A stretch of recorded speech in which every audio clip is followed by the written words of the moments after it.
Hello दोस्तों, आप सभी का मेरे चैनल में हार्दिक स्वागत है। केरल का खौफनाक सच, अफान, एक परिवार का विनाश। दोस्तों, आज मैं आपको एक ऐसी कहानी सुनाने जा रहा हूं जो आपके रोंगटे खड़े कर देगी। केरल के शांत गांव वेंजरमूडू में 24 तारीख की शाम जो हुआ, उसने पूरे राज्य को हिलाकर रख दिया। एक युवा, अफान, ने अपने ही परिवार के 6 सदस्यों को बेरहमी से मौत के घाट उतार दिया। यह सिर्फ एक हत्याकांड नहीं, बल्कि एक दर्दनाक कहानी है जो हमारे समाज की गहराइयों को उजागर करती है। वेंजरमूडू, तिरुवनंतपुरम से 25 किलोमीटर दूर एक शांत गांव।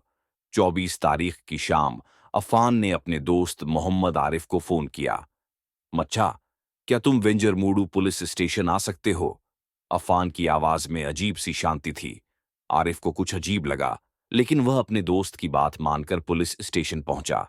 शाम 7 बजे आरिफ ने देखा कि अफान अपनी बाइक से आया है। चेहरे पर कोई शिकन नहीं, बल्कि एक अजीब सी शांति। उसने आरिफ को बाइक की चाबी दी और कहा, भाई, मैं अंदर जा रहा हूं। एक छोटा सा काम है, इस चाबी को ध्यान से रखना। और फिर वह पुलिस स्टेशन के अंदर चला गया। अंदर जाकर अफान ने सीधे सब इंस्पेक्टर से कहा, सर, मैंने अपनी माँ, नानी, चाचा, चाची, छोटे भाई और गर्लफ्रेंड को मार डाला। मैं यहाँ सरेंडर करने आया हूँ। मुझे लॉकअप में डाल दीजिए। पुलिस को पहले लगा कि यह कोई मजाक है, लेकिन अफान ने जब हत्या के सारे विवरण दिए तो उनके होश उड़ गए। उसने बताया कि कैसे उसने 3 अलग-अलग घरों में 6 लोगों की हत्या की।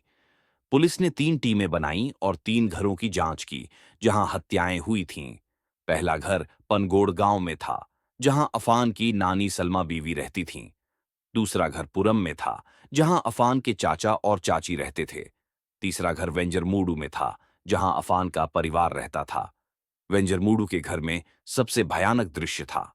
3 अलग-अलग कमरों में अफान के 13 साल के छोटे भाई, उसकी गर्लफ्रेंड फरजाना और उसकी मां की लाशें पड़ी थीं। लेकिन सवाल यह था, अफान ने ऐसा क्यों किया? पुलिस की शुरुआती जांच में पता चला कि अफान आर्थिक तंगी से जूझ रहा था। उसके पिता खाड़ी देश में काम करते थे, लेकिन अफान का दावा था कि उसे परिवार से कोई मदद नहीं मिली। उसने अपने भाई से खाना मंगवाया और जब वह खा रहा था तो उसने हथौड़े से हमला कर दिया। फिर उसने फरजाना को भी उसी हथौड़े से मार डाला। ये वही हथौड़ा था जिससे उसने अपने चाचा और चाची की हत्या की थी। अफान ने सोने की चेन गिरवी रखकर यह हथौड़ा खरीदा था। पुलिस को यह भी संदेह है कि अफान ने नशीले पदार्थों का सेवन किया था। उसके खून के नमूने जांच के लिए भेजे गए हैं।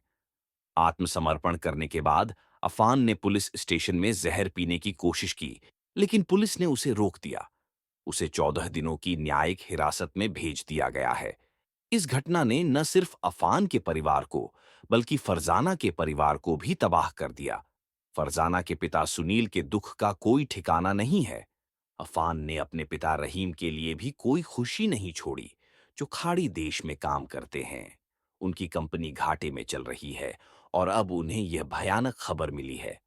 ये कहानी हमें सिखाती है कि हमें अपने आसपास के लोगों के प्रति संवेदनशील रहना चाहिए, मानसिक स्वास्थ्य के प्रति जागरूक रहें और जरूरतमंदों की मदद करें।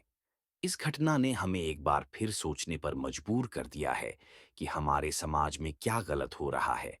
अपनी राय कमेंट में बताएं, वीडियो को लाइक और शेयर करें और चैनल को सब्सक्राइब करें।